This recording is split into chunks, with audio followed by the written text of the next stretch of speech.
Cleveland Browns fans, we finally got good news. I think this video is much needed for all of us Browns fans, folks. We've been frustrated the past couple days, but guess what? We've got a lot of good things to get into that Cleveland has just found out. You're going to want to stick around, not miss it, and we'll get you a little bit more excited about Cleveland's future, their rest of the season, and some standouts, including Quinshon Judkins, folks. The great news about Judkins is he is an absolute beast, just as we thought he would be. I mean, what he was able to do against the Vikings defense, once again, Judkins is cooking. And he's a workhorse running back. They gave him 23 carries. He ran for 110 yards, nearly averaged 5 yards a carry again. It's efficient. It's amazing to watch. He was clutch. We got a lot more to talk about for Quinshon Judkins. Let's go by the numbers for Quinshon. He is 9th in the NFL right now in total rushing yards with 347, folks. And remember, he missed week 1. And he's already top 10 in the NFL in rushing. It's incredible. He's the first Browns rookie with 100 scrimmage yards in consecutive games since Nick Chubb. That was in 2018. People are already calling him Nick Chubb 2.0, folks. And then since 2010, we're talking over a decade ago, decade and a half now, he's the 4th running back to have 60-plus rushing yards in his first 4 career games. And this all came when he had some turmoil. He couldn't practice, short week of practice before his week 2 debut, and he still got over 60 yards in each game. Now he got over 100. It's remarkable, folks. I love what we're watching. And by the way, Judkins had 70 yards and a touchdown called back against the Vikings in total, including the 56-yard touchdown pop. There was a hold on the play, but it's just so annoying that it negated an incredible run from Judkins, who has been cooking all season long, folks. I mean, take a look at it overall now. 347 yards in his 4 games, 72 carries, 2 touchdowns, and like I said, that average is nearly 5 yards a carry. That's efficient. It's amazing to watch in Cleveland, and a star running back is born once again for the Cleveland Browns, folks. It's what we needed. It's what the doctor ordered. It's what I've been saying all offseason long, that we should be excited that Quinshon Judkins' deal finally got done. You're seeing it in real time now, folks. He is incredible to watch. Boy, do I love it. And the more I watch his highlights, the more I watch him in real time, in game time, analyze the film, you notice so many good aspects of his game running the football. He's powerful and hard to tackle, guys. There's multiple defenders that he's bouncing off of on all of his runs. His vision is getting so much better. He sees the field. He's patient in a sense, but he also has this instinct to just lower the shoulder and just burst through guys. His acceleration and balance, amazing for a strong, powerful running back as well. The way he's seeing the field and is making guys miss, I love what I'm watching from Quinshon Judkins. By the way, he has 238 yards after contact. That is 8th in the NFL. He's a complete runner. It's everything you want to see in a workhorse running back, and that's what he is, a workhorse running back. A back that Cleveland can rely on, can feed, give him that RB1 role that I knew he would take over eventually. Jerome Ford, Dylan Sampson, not seeing the field nearly as much as Judkins is. Number 10 is balling. And to my point, he's doing everything you want to see. Yards after contact, elusiveness, burst. He also catches passes, by the way. It's amazing. And what I think might be even most fun for Cleveland Browns fans is that he brings this fire and this juice, this life into the offense that is lacking right now. I mean, watching the Browns offense, how many times do you sit there yawning at the stagnant offense that doesn't move? But when you see Judkins run, he gets fired up when he has a big pop. He celebrates. He starts screaming. He starts trash talking as well. He's got to be a little careful with that, because I saw him going right in the face of Vikings defenders after some runs. But it's that charisma, like he cares. He wants to succeed.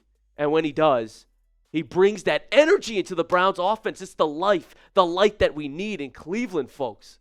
Love what we're watching. He also had this huge 4th down pickup where most other running backs would have been tackled. I believe it was a 4th and 1. And he just lowers the shoulder, stays on his feet after taking a big hit. The balance, the strength is incredible. We've got a running back in Cleveland, folks. How would you rate the rookie? in what you've seen so far from Quinshon Judkins. Scale of 1 to 10 in the comment section. Give me a number that corresponds to your rating for Quinshon Judkins' season so far. I'm curious how the fans would rate the Ohio State product. Coming up, we have even more Cleveland Browns good news, folks. It doesn't end, and you're going to want to listen to it because it'll get you a little more optimistic about the rest of the season, which might be hard to be optimistic about now. But trust me, there's some good signs. First, I want to tell you that this episode is brought to you by Prize Picks. You and I make decisions every day, but on Prize Picks, being right can get you paid. Don't miss any of the excitement this season on Prize Picks, where it's good to be right. And honestly, I'm just so excited that we have Cleveland Browns football back on Sundays. The rookies look great. All is right with the Browns. Well, not really, but I'm big into daily fantasy with the Prize Picks, and I'm obsessed with it because it makes all the games more entertaining. And before the Browns play, I lock in on all my players in my lineup and their player projections. Prize Picks is simple to play. Just pick more or less on 2 to 6 player stat projections. If you get your picks right, you could cash in. And Prize Picks invented the flex play, which means you can still cash out if your lineup isn't perfect. You can double your money even if one of your picks doesn't hit. I've got a Monday night football lineup for tonight, Monday, ladies and gentlemen. Couple Trevor Lawrence player projections. How about more than half an interception? I think he's bound to throw one against that Chiefs defense. They always get some lucky, good way to win no matter what they do. But I still have Lawrence throwing more than half a passing touchdown. Hopefully they try to get BTJ a little bit more involved. And then Xavier Worthy, give me him more than 57.5 receiving yards. He is the guy for Kansas City back in their lineup. If you want to try to make some money just like I am, download the app today and use code CLNS to get $50 in lineups after you play your first $5 lineup. That's code CLNS to get $50 in lineups after you play your first $5 lineup. Prize Picks. It's good to be right. Let's have a good laugh about the Ravens. They suck. 44-10. Look at that score line to the Houston Texans, who came into that game 1-3. The only team Houston had beaten was the Tennessee Titans. And now they just stomped on the Baltimore Ravens, our division rival. We can rejoice in this. It's good news for the Browns to see our foes taking beatings as well. And the Ravens have taken beatings in the locker room and on their injured list as well. Look at the inactives for that game. Missing Roquan Smith, their best linebacker. Missing Lamar Jackson. Missing Kyle Hamilton, their best safety. Missing their fullback. Missing Marlon Humphrey. Missing one of their star tackles, Ronnie Stanley. I mean, they are such a banged-up team right now that they're really starting to fall off and fall out of the picture. Now, when Lamar Jackson comes back, of course, that's going to change things, and they'll probably make a little bit of a run. But they're just not healthy this year. They've been plagued with the injury bug, and their team just seems out of it. You know, our Ravens host literally made a video today saying that they might need to fire John Harbaugh, and no one is looking juiced up or inspired. So a lot of problems in Baltimore right now. That's good for Cleveland. Also, Jake Browning is the worst quarterback ever. I mean, for the Bengals, when you watch Jake Browning play football, it's awful. I could show you the stats. I could tell you that he had 3 interceptions last game, but just the eye test is all you need to know. When I watch his games, he misses guys, makes awful decisions. It's so bad, the Bengals are literally just going all the way down. Picture a graph. They're here going all the way down. And Joe Burrow's probably going to be out for months with turf toe. I don't think he's expected to come back until late December, according to a lot of reports. The Bengals are going to be out of it, well out of it, by the time Burrow is able to return. So they're no threat to the AFC North at all. The only team right now winning in the AFC North, weirdly, is the Pittsburgh Steelers. ESPN Analytics made their odds. The Steelers just became the favorite to win the AFC North now at 3-1.